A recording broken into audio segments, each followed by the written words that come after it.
आज हम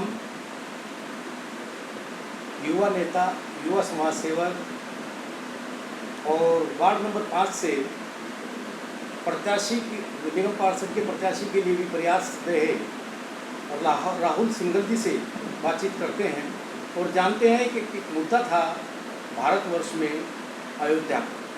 अयोध्या में श्री रामलला का मंदिर हमारे भारतवर्ष के प्रधानमंत्री ने अभी बीते दिनों उसका शिलान्यास किया है। उसके बारे में इनके क्या विचार हैं? हाँ जी, आपका शुभ नाम? राहुल सिंघल जी। अभी एक बहुत ही बीते दिनों एक बहुत सराहनीय कार्य भारतवर्ष के प्रधानमंत्री ने किया है, उसके बारे में आपका क्या कहना है? उसके बारे में भगवान राम का जो मंदिर है, लोगों के कण कण में राम है। अगर हम वाल्मीकि जी की बात करें, उनको कहा कि आप मरा मरा का जाप करो, तो मरा मरा से वो राम हो गए और उन्होंने रामायण की रचना कर दी। तो भगवान राम तो हमारे कण कण में विराजमान है। और राम जन्मभूमि न्यास क्षेत्र में जो शिलान्यास 5 अगस्त को हुआ, वो एक हमारे हिंदू धर्म और हिंदू हर व्यक्ति के लिए एक गर्व का विषय है।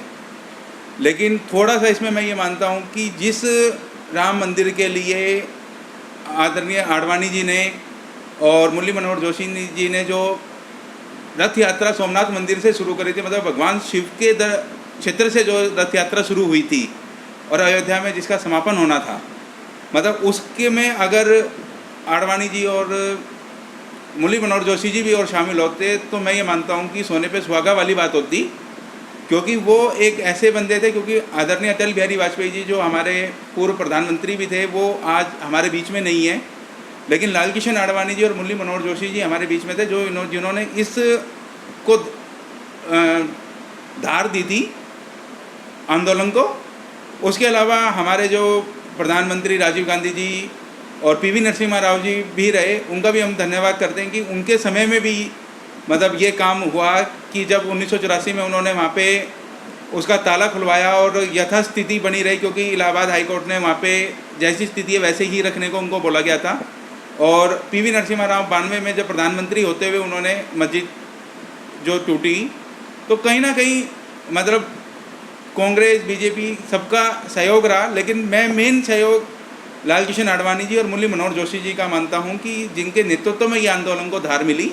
आज मोदी जी ने सारथी से रथी की भूमिका में आए, लेकिन जो रथी थे उनको भी अगर साथ में रहते, जिनके लिए वो सारथी बने थे, तो मैं मानता हूं कि बहुत अच्छा कार्य इसके लिए रहता। और जिन्होंने इसके लिए त्याग और अपना जीवन सर्वस्व निछावर कर दिया, उनको थोड़ी सी कमी छलकी, क्योंकि कोरोना काल था।